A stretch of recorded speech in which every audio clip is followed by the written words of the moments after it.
Welcome to the Sample Chapter Podcast, the show where authors read a sample chapter from one of their books. Here's your host, Jason A. Meiske. Hello, friends. It is episode 22 of the Sample Chapter Podcast. I am your host, as always, thriller author Jason A. Meiske. How was your Father's Day? I feel bad asking that because I didn't say anything after Mother's Day, but my mom just got her Mother's Day card a couple days before Father's Day. Yeah, I have not been a good son in that regard. But, you know, for you fathers out there listening to the show, I hope you had a good time. For all you mothers, I hope you had a lovely day on Mother's Day last month. As for me, I had a pretty good weekend. Kids all got together and surprised me with a new laptop. My old one was crashing all the time. Oh my gosh, last week. Actually, my last couple of episodes, I've been fighting with my laptop. I'd get an episode all edited and put together, and then my laptop would crash. And going through Audacity, you know, you've got to save it as an MP3 or else it's not done. And you lose all your effort, so I had to restart it and do it over again. Oh man, it's been crazy. So this was a big thrill to get new laptop, got getting everything moved over, and I've already got my Scrivener and Dropbox downloaded and up and running. So I was able to open up Scrivener this morning and open up my new novel that I'm working on, and that was fun to get to do that. So maybe I'll start posting some words per day. That's a popular thing amongst other novelists. Yeah, I think it'd be a good thing. Speaking of, as a writer myself and having just completed my own, I just want to give a big shout out to those of you out there that are listening who are, you're all writers. If you're writing and you're working on it, even if you haven't published yet, you're still a writer. You are a writer. So don't think less of yourself. Don't think down on yourself. You are making something incredible. So don't give up. Okay. And for those of you who are brand new, congratulations. I've got the utmost respect for, both levels, that for somebody who's starting a novel, that's the fantastic, and then pushing through and getting that novel completed and putting it out, man, that's a whole nother level of tenacity. And, I applaud you. Well done. If you want to come on the show, let me know. I'll be happy to have you on here and have you read a chapter. Going back to being a new author, I actually have got the privilege of I get to have my first standalone author event coming up July 7th at Reader's World here in Warrensburg. July 7th, it's a Saturday from 2 to 4, so if you are in the Missouri area, western side of Missouri, anywhere around there, and you want to come by on Saturday the 7th and say hi, come on by. Be happy to give you some bookmarks, say hi, we can talk about the show, we can talk about my book, whatever, but yeah, come on by and check it out. Reader's World's a fantastic place. Like I said, they really took care of all of us authors that were there last time, and yeah, I'm pretty thrilled. This will be my own event for my book, 9 Mile Bridge, so it's pretty cool. So yeah, if you're in the area, come on by. Don't forget to come on over to our Facebook page at Sample Chapter Podcast on Facebook. Like the page. We do a lot of shares every week. We do multiple shares of our guest for the week. I've been trying to be a little more consistent on our Throwback Thursday with an old episode and catch you up on what this author's been up to since they were on the show last. And I do as much as I can on there to update things, so give us a big like on there, so that way you can follow along. We do have a lot of really exciting things on the horizon for the Sample Chapter Podcast.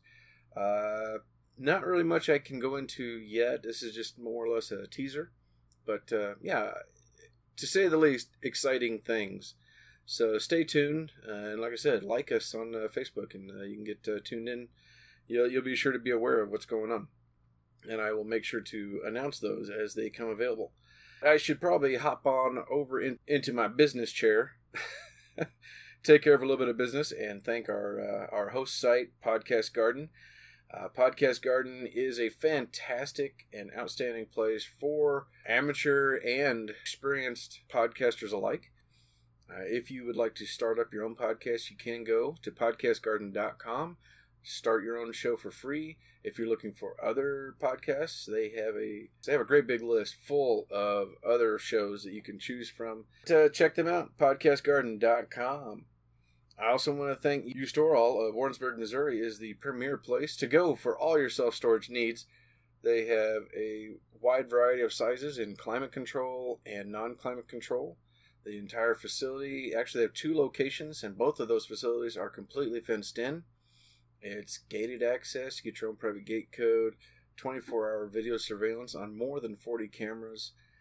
They have more buildings under construction as we speak, due sometime this fall. So, it's a very fine facility, and I recommend that you check them out online at ustoreall.net. That is the letter U, STORALL.net. This week we are jumping across the pond once again. Our guest this week is Andy N. He is a poet, podcaster, and experimental musician. And let me tell you, you guys are in for a treat. Yeah, I don't know what it is. I think writers as a whole, authors, writers, and poets, we're all passionate about our work. But, we had some poets on here a couple weeks ago, and then again talking with Andy. The one thing that's really stands out to me is when they read, and you guys can't see their faces, but it really comes across in their voice. Man, their emotion and the passion really comes out as they're reading. And I get the added bonus of I'm talking to them on Skype thing, and I'm getting to see them, and like Andy, he's got his eyes closed, and he's it's just right there in his face how passionate, and all the emotions just coming out in his voice as he's reading the poetry, and it's really moving stuff. You're going to hear it as it comes through, and listen for that, because it's really touching. Andy, meanwhile, let's talk about his other stuff. Andy has several books of poetry and a couple of collaborations already. His Return to Kemptown, The End of Summer, Hour of the Wolf. Now, Hour of the Wolf, we talk about that too. That's a collection of little micro horror poems. You're going to hear about that. That's part of his Role Reversal series. And you also, once again, get to have a bonus poem from his upcoming book, Enemy of the Wall, from his series Barbarians of the Wall. And that's coming out here in just a couple weeks in July, so that's right around the corner. So make sure you check everything out. Go to his Bandcamp website. It's for his music, Ocean in a Bottle. Outstanding, awesome stuff to listen to. It's experimental kind of music, going on. I can't say enough. This was so much fun talking to him. So how about I just get this on over to the show? What do you say?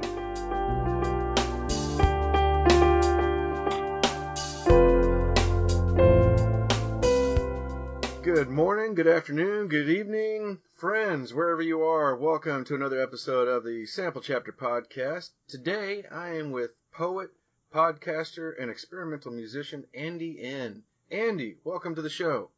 Hi, Jason. How are you? I'm wonderful. How about yourself? How's England? Oh, raining as normal. We're used to saying it rains a lot in England. Like it's in England. If you ever mentioned summertime over here, it's usually raining. Yep. But it's like 7 o'clock in the evening here, so oh, wow. Yeah, meanwhile, I'm dealing with a sunburn from mowing outside at work and then at home all day yesterday. So. Oh. No, I had that over the weekend. It got exceptionally warm around here over the weekend, so. And that's why at the moment my face is a bit red at the minute, because like I caught the sun, so. Well, tell the audience a little bit about yourself. Of course, yes. I'm from the Manchester area, which is northern England. I'm 46 years old. I've been writing since I was 10. From to date, I've wrote 2 full-length poetry books. I've done 3 collaboration books. I've got the 3rd full-length book out shortly. I've done 1 fantasy poetry book called Horror. And I've got a second one, another series shortly. And I also do experimental ambient music under the name of Ocean in a Bottle. And I'm also keen podcaster. I run my own podcast station and I co-run another one as well. Very nice. Okay, and so you've been doing so your poetry you've been doing since you were 10. Yeah. How did that come about? Is that just something you just always fell into, or are you always had a love for it? I can't remember the honest, I think it's when you're looking back so long ago, you forget over time. Oh, yeah, especially at our age, right? Oh, yeah, completely, because like we're the same age, and I always said that before. I think it came off an assignment at school, but I could tell everybody, although I've got definite, the second poem I ever wrote definitely was an assignment, because I wrote my second ever poem was called The Kill, at school, about a lion killing one of the teachers at school. And I always remember that, because I got 2 weeks detention.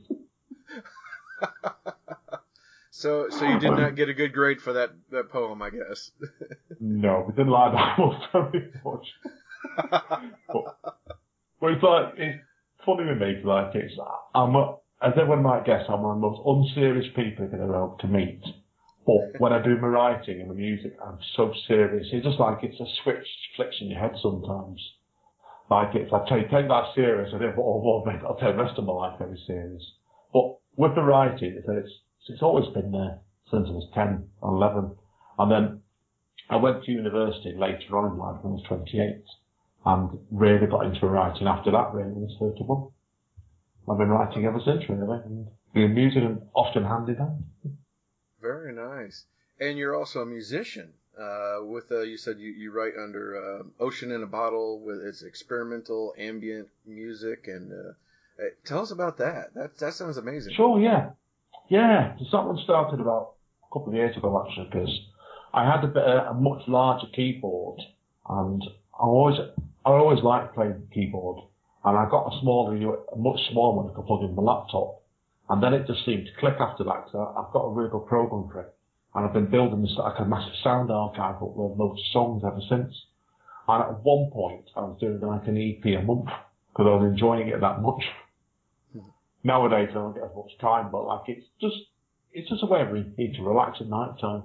You see, like some people like reading. Mm-hmm. I'm having up to 1 or 2 o'clock in the morning, and just playing around with the keyboard, just trying to build my own ambience up before I go to bed. Okay. And it's ambient music, you said, so it's kind of like ambient experimental, waves. Yeah. It's waves, okay. Yeah, sound. I'm a sound artist really in that, so. Always had a big interest in experimental music growing up. So it's just kind of just followed on that really. So. I can see that being very popular amongst any writer friends that you have, because like if you've got something that's got a creepy sound to it, that could get a horror writer into the mood, or if it's cheerful, or loving or something like that, then romance, that I could see getting into something like that. That's really cool. Yeah. Horror particular. Particularly, yes. I'm not a good pianist. Just not playing romantic tunes. In my case, I probably hit the wrong button halfway through it to turn into a horror piece. Or you're writing a romance and all of a sudden it turns into horror because you forgot to change the music or something. Yeah. Oh yeah, completely. Oh dear. I've never done that with writing yet. I'm usually, when I get to going and writing, poems in particular, I usually often know the direction it's going. Music's a different ball game. Probably because the problem with writing, I know what I'm doing. Music sometimes is I'm just playing by ear, really. So I'm playing this in my heart. So. Very nice. Well, speaking of your writing, then you've got 4 books of poetry so far. Return to Kemptown. Your newest one was End of Summer. Another one that stood out to me was Hour of the Wolf, which, again, going back to the horror, that was it's described as horror micro poems. Now, how does that work? That started off. This is quite a good story. This you're going to regret having me on this podcast. So I'll turn it into a 2-hour podcast.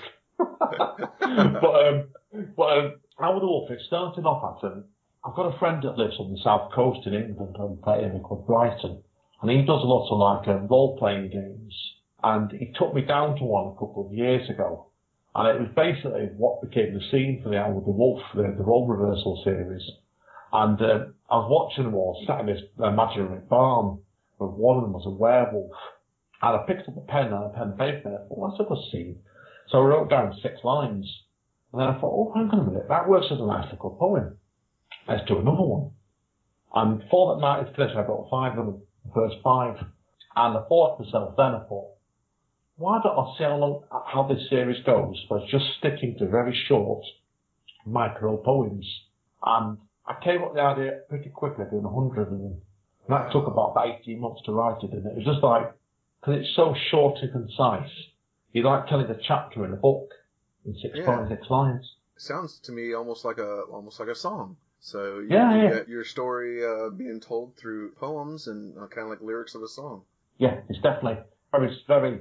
I won't say it's got a chorus on it, but yeah, it's got that sort of attention to detail on it. Sure, that's for sure. Yeah, that's really cool. So then, and then your new book, The End of Summer. What's your theme here? That's talking about.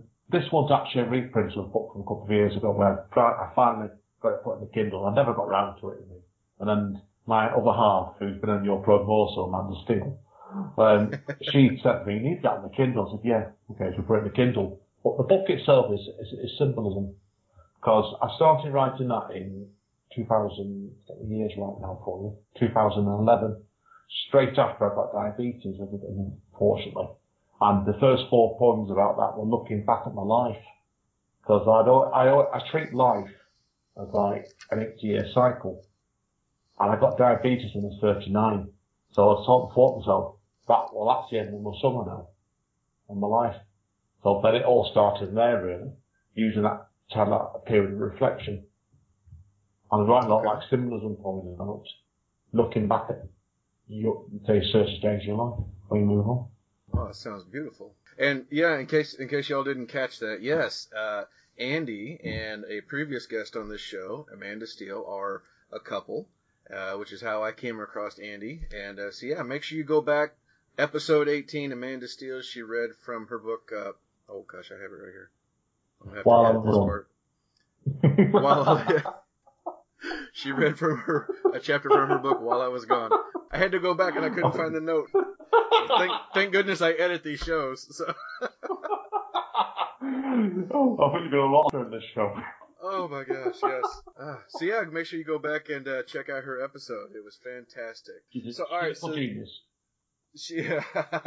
You are a good man, a good boyfriend. That's fantastic. I'm trained well. Yes. So, what do you have coming up? What are you working on? Right, yeah.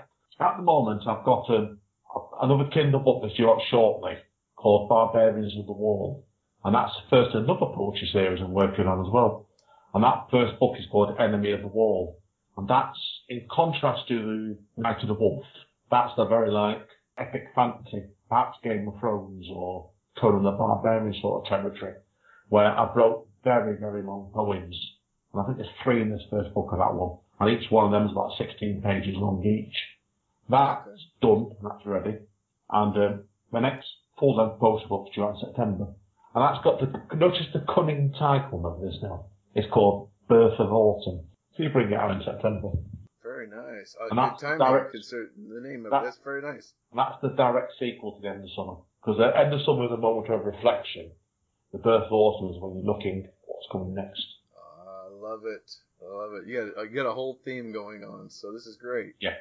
And then next year, I've got my autobiography due out probably next year. And that's going to be called, you might like the title as well, it's called Losing the Thread. And that's great. That one's, I can tell a little bit about it because it's finished it now. And that one's basically, it's not a direct autobiography, but it's looking at, when you get to a stage in your life like parents are now, you've been creative most of your life. You've done lots of projects. And it gives me a chance to go back and talk about some of these projects. Okay. And some of them are great because some of my longest standing friends don't know about some of these projects. Oh, wow. Look, there's one of them I can reveal to you now. I used to front a goth metal band when I was 18 called The Vampires. And I used to have hair. And my hair, so obviously people don't know my hair's cut short now. My hair was all the way down the shoulders. Oh, okay. And I was doing nothing but black t-shirt and tight black leather pants. I was 18, so. Oh yeah, well that's when I was 18. I had very long hair. It was down on my shoulders, and I wore a lot of denim. They were all had holes in them. So. Well, that gave me a bit later on, that did. But I said that's what I was doing at 18. Then I put all this mascara on the face like in the middle. I could have had people think there's a girl sometimes with a beard, so. And then next year also, though, I'm also working on a couple of fantasy books at the moment, so, and action fantasy stories, so, and that you'll see them more next year. So they're still coming together, but they're looking good. Okay, all right. Do you ever put any of your albums, your music out on a CD or anything, or is there a place that people can find them? Yes, Bandcamp. Go Bandcamp. It's oceaninabottle.bandcamp.com, and there's a lot of albums, EPs, and singles and others. Great. All right. Well, we'll make sure and put all of this in the show notes. And, of course, anybody that's following along on our Facebook page, we'll make sure to share any links as they come up when new books come out and everything. We'll always try and share everything that we can. Andy, this has been a lot of fun. We had a lot of fun talking before and, just talking during the show, too. This has been great. And, hopefully we can do this again sometime. We'll be an honor. Next time I'll see if I can bring Amanda on and we can do it together. Oh, that'd be great. There you go. And what you'll probably find is she'll be helping me to shut up. All right. Well, hey, thank you so much, Andy. And ladies and gentlemen, without any further ado, Andy N. with The End of Summer. Okay. As I promised, Jason, I'll do a few poems from The End of Summer. This is my favourite one in the book, and it's called Migration. And what migration is, you're looking at, simple as in this book, of like all the places I lived at in my life, right up to when I moved areas a few years ago. So this is called Migration. The flat near Longford Park is still a huge mystery and got demolished shortly after you moved. You don't remember much about Moss Lane East, apart from that one winter there, when the boiler kept breaking down, reducing the wind and floods of tears. You only remember that first spring at Barton Road, when your football smacked your sister that hard in the face. Your mother must have used 20 buckets to wash out the blood. By the time your brother arrived, he had moved just up the road, and within a week of moving, ended up going to your nana's funeral, and didn't stop crying during the wake. Ripon Road, where 2 of your cats are buried, was less happy, as was Chatsworth Road, which was opposite your old high school, that nearly expelled your brother. Now, of course, you live in a different town, with memories like sails in the mist, bleeding over the sunset, etched in the past like closed factories, windswept in a wordless language. Okay, I'm going to read a couple of other ones in here. I'll read a romantic poem now, okay? Next one. And this is called Kissing My Every Scent. First you wore my cardigan, then my socks. Mingled with my firm coat before curling up with my umbrella. Stroked my slippers and counted the buttons on my shirt. Warmed your hands on my gloves and twisted my scarf in knots. Embracing my absence, kissing my every scent. Next is going to be a ghost poem. Now, this one will need a bit of quick explain, but people obviously know where Manchester is in England. The next town up is a little town or city called Liverpool. And it's got quite a famous theatre in there called the Liverpool Empire, and it's haunted. So this is the ghost of Liverpool Empire. Some say she's always been there, by the side of the old stalls, only returning backstage after the curtain has fallen down and rain became the audience. Others talk about a butterfly dress floating in the shadows where their shiny red dancing shoes tapping slowly in the distance, almost out of earshot. Some remember her when they were young, with wood-chip eyes, and would disappear quicker than a train in a tunnel if you approached her. Few, however, talk about her crying, which tears turn red in the darkness, or the coldness near the stage, and leaves clues like a treasure hunt instead of detective novel. And only hints flashed like an outline to a story instead of a full painting that a ghostly shell constantly reacts over the top of the barrel.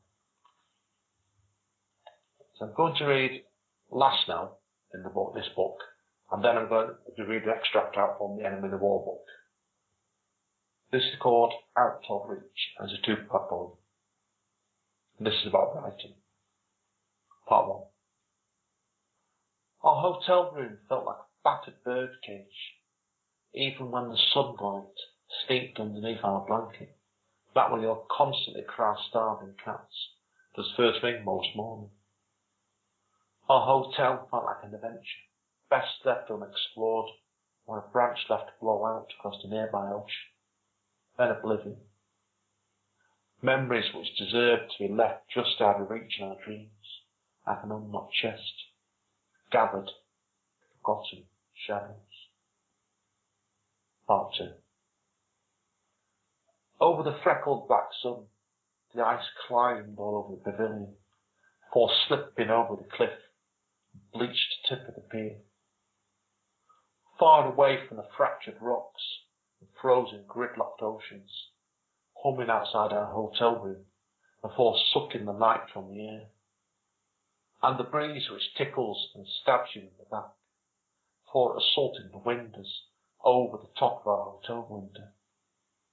Mirroring your kissing, which still tastes in the night air, where we once walked to the end of summer, but now just dangles on reach, gathered in forgotten shadows. And to conclude, like I promised you before, Jason, I'm going to read out now for you. I'll read out the first page and a half of Enemy of the Wall, which is the first book of the Barbarians of the Wall series. And this is the title piece, and it's called Enemy of the Wall. There should have been 3 fires burning at the bottom of the forest in Welcome. One of clean bones and marked with a recent violent death, or a body dug freshly from the ground. One of wood freshly chipped into a circular pattern to the heart of a tree, or one of both, mixed together, covered in fluffed moss, and at least 4 cut-up bare skins, lined up one after the other around the edge of the blacksmith's like they were on guard. There was no flames burning high into the skies, or a soft burning smell sleeping across the jungle. No sapless phoenixes barren in their lust, ingested in barrels of homemade ale, or all-night meals stoked with venison or boar from the forest. There was just an empty, splodged emptiness, transporting nightly across broken doors. Just one. One fire, sputtered with choked tears, barely dampened the light. Kissing the darkness, come over the forest and increase fear into the heavens. And over the meadows, facing into darkness, with each passing minute, over the top of Kingsland mountains, etched into silence towards the barren sea, building up a slow fear into all of us with each footstep we march nearer. I don't like this, sir, one of the journeymen whispered behind me. It could be a trap.